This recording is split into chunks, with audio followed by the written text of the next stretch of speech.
ლავარსაფო დიასამიძე, ორგანული აკვაკულტურის განვითარების ასოციაცია ფორეჯის გამგეობის თავმჯდომარე ვარ, ფერმერ ქალთა ასოციაციის წევრი, რაც საკმაოდ მნიშვნელოვანია ჩემთვის, იმიტომ რომ აქტიურად ვართ ჩართულები ყველა განხორციელებულ აქტივობაში, რასაც ფერმერ ქალთა ასოციაცია აჭარაში ასრულებს და არა მხოლოდ აჭარაში. ყველა რესურსს ვიყენებთ იმის, რომ დარგს გაუწევთ პოპულარიზაცია. ეს ადგილი თუნდაც სადაც ახლა ვიმყოფებით, არის ზუსტად ის ადგილი, რაც ჩვენმა ასოციაციამ მიჯარით აიღო და აქ კეთდება სადემონსტრაციო საჩვენებელი მოდელი, რომელიც მოემსახურება ჯანსაღი ქვირით ლიფსიტის, ანუ ჩასასმელი მასალის მიწოდებას ფერმერებზე, რომლებიც აი ამ ხეობაში და მთლიანად ქედის და არა მხოლოდ ქედის რაიონში მისცემს შესაძლებლობას იმ დახურულ საწარმოებს, რომლებიც წლების განმავლობაში ფუნქციონირებდნენ და ძალიან ბევრი პრობლემის გამო დღესდღეობით შეჩერებული აქვს საქმიანობა, მისცემს აი ამ დატვირთვას და სტიმულს, რომ სწორად ზუსტი მიმართულებით გააკეთონ მონახაზი, როგორ უნდა განვითარდეს თავი, როგორ უნდა გამოუზარდოს სწორად, რომ არ დაზარალდეს ფერმერი, არ დაზარალდეს მომხმარებელი და ეს იყოს ორივე მხარისთვის მომგებიანი. ჩვენ თუ რაოდენობრივად არა, გემოვნური ნიშით მაინც შეგვიძლია ჩვენი სიტყვა თქვა იგივე ევროპის ბაზარზე. მეთევზეობაში არის მთელი რგოლი პრობლემების, რომელთაც ერთის მოგვარებით მეორე ვერ გვარდება, მეორეს მოგვარებით მესა პარალელურ რეჟიმში უნდა ხდებოდეს ეს ყველაფერი. აქ არის პარალელურ რეჟიმში მოსაწესრიგებელი, ფერმერს მოუგვარდება პრობლემა, პარალელურად უნდა ჩაერთოს სახელმწიფო, იხტიოპათოლოგიის სისტემა, საკვების მოწოდება, ბაზრების მოძიება და ასე შემდეგ. ანუ ეს ყველაფერი თუ პარალელურ რეჟიმში არ მოგვარდება, დარგი ვერ განვითარდება. იმდენად სპეციფიურია, იმდენად დამოკიდებულია ერთი მეროს ბოლო-ბოლო ცოცხალ ორგანიზმთან გვაქვს საქმე, ამიტომ მაქსიმალურად უნდა ვეცადოთ, რომ ყველა ვიყოთ ამისგან მით უმეტეს, როდესაც პოტენციალი გაქვს ამ ხელა და რესურსები. ხშირად ვიძახით ჩვენ დიახ, ვართ ჰიდრორესურსებით მდიდარი ქვეყანა, მაგრამ სამწუხაროდ იმ რაოდენობას ვერ ვიყენებთ, რაც გვჭირდება, ვინაიდან დღეს ბაზარზე 96%-ზე მეტი არის იმპორტირებული თევზპროდუქტი ჩვენს ქვეყანაში. ჩვენმა ასოციაციამ რამოდენიმე ხნის წინ დააწესა სტანდარტები, ეს არის უფრო სარეკომენდაციო წიგნია, სადაც მთელი საწარმოო ციკლია აღწერილი, აი ლიფსიტის გამოყვანიდან რეალიზებამდე და გადამუშავებამდე, რაც ერთ-ერთი მნიშვნელოვანი სახელმძღვანელოა, მე ვფიქრობ მეთევზეებისთვის. ამიტომ სწორად მიმართვა არის სწორი გეგმის თემა. თუ წყალის ის მოწოდება, დებეტი და სწორად გამოყენება არ გეცოდინება, მაშინ თევზის მოშენებას ჩათვალეთ, რომ არანაირი აზრი არ აქვს. და ჩემი მასწავლებელი ამბობდა ამას, რომ თევზის მოშენების დროს საკვებს როდესაც აწვდიო, მაჯის მოძრაობასაც კი მნიშვნელობა აქვს, რომ საკვების დანაკარგი არ ქონდეს და თევზი სწორად გამოიზარდოსო. ამიტომ ვიძახი, რომ ეს სწორი მიდგომები ზუსტად ამას ემსახურება, ეს ჩვენი წამოწყება, რომ გადავიდეთ თეორიიდან პრაქტიკაზე და პრაქტიკულად ვაჩვენოთ ფერმერს, როგორ უნდა განავითაროს დარგი და როგორ უნდა მოაწყოს თავისი საწარმოს. დაინტერესების შემთხვევაში, როდესაც 10 მეურნეობა დაინტერესდება, პირობითად ვიძახი და ჩვენ მას ესე ხელშეუწყობთ საკვებს მივაწვდით, ლიფსიტას ანუ გამოსაზრდელ მასალას მივაწვდით.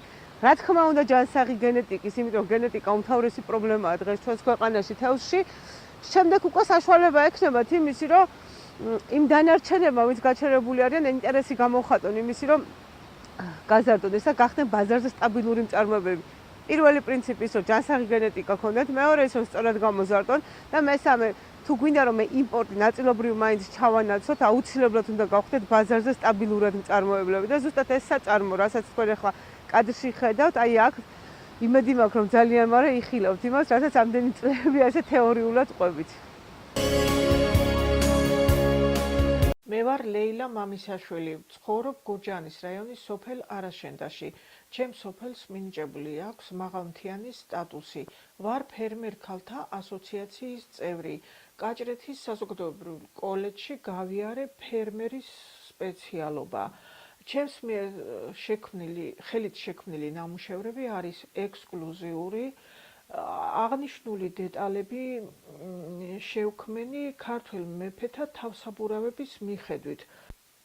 ჩემს მიერ შექმნილი ქუდები არის ყველა განსხვავებული, თითოეული ქუდი მზადდება მხოლოდ ერთი, მზადდება ცალკეული პატარა-პატარა დეტალებით და შემდეგ ვქმნი მთლიან ქუდს. ეს ქუდები ძალიან რთულია თითოეულის გამეორება. ესენი არის ექსკლუზიური და მასში არის ჩადებული ძალიან დიდი შრომა. ასევე შექმნილი მაქვს კაბების და ჟილეტების კოლექცია. კაბები, ქართველი მოდელები, ჩემს მიერ შექმნილი კაბებით მონაწილეობდნენ საერთაშორისო კონკურსებზე. ხელით ვქმნი, ასევე ვართავ ძაბს, ასევე ვარ მიაბრეშუმეობის დამცველი. ეს არის ჩემს მიერ წარმოებული ქართული აბრეშუმი. ამ აბრეშუმიდან უკვე მიღებული არის ეს მასალა, რომელსაც შემდეგ ვამუშავებ, წეწავ და მე ვიღებთ შემდეგ აი ესეთ ფუმფულა აბრეშუმს, რომლითაც შეიძლება დაამზადო ძაფი, ოჯახურ პირობებში ხელით იქმნება, ასევე ძალიან სასარგებლოა ამ მასალით შეკერილი საბანი, მით უმეტეს ახალშობილისთვის. აბრეშუმით შექმნილი საბანი არის ეკოლოგიურად სუფთა და ანტიალერგიული. ჩემი ფერმერული გამოცდილებიდან გამომდინარე, დავიწყეთ ბიომეურნება, ვენახის წარმოება და გავაკეთეთ ჩურჩხელა, რომელმაც ძალიან დიდი მოწონება დაიმსახურა მრავალ გამოფენაზე. გვინდა ბიოღვინოს წარმოება. დაგეგმილი გვაქვს. ეს ვენახის წარმოება დავიწყეთ ნერგიდან და წელს მივიღებთ სრულ მოსავალს.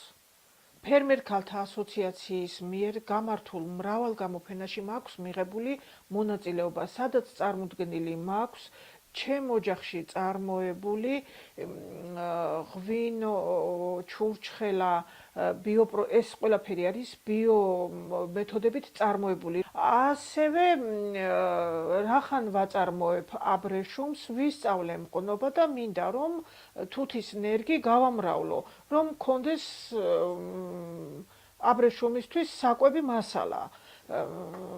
რაშიც ფერმერ ქალთა ასოციაცია ძალიან მეხმარება. სამომავლოდ თუკი საქართველოში აღდგება ქართული ძაფის და ქართული ქსოვილის წარმოება, ძალიან მოხარული ვიქნები და დიდი იმედი მაქვს, რომ ფერმერ ქალთა ასოციაცია ამ საკითხებში დაგვეხმარება.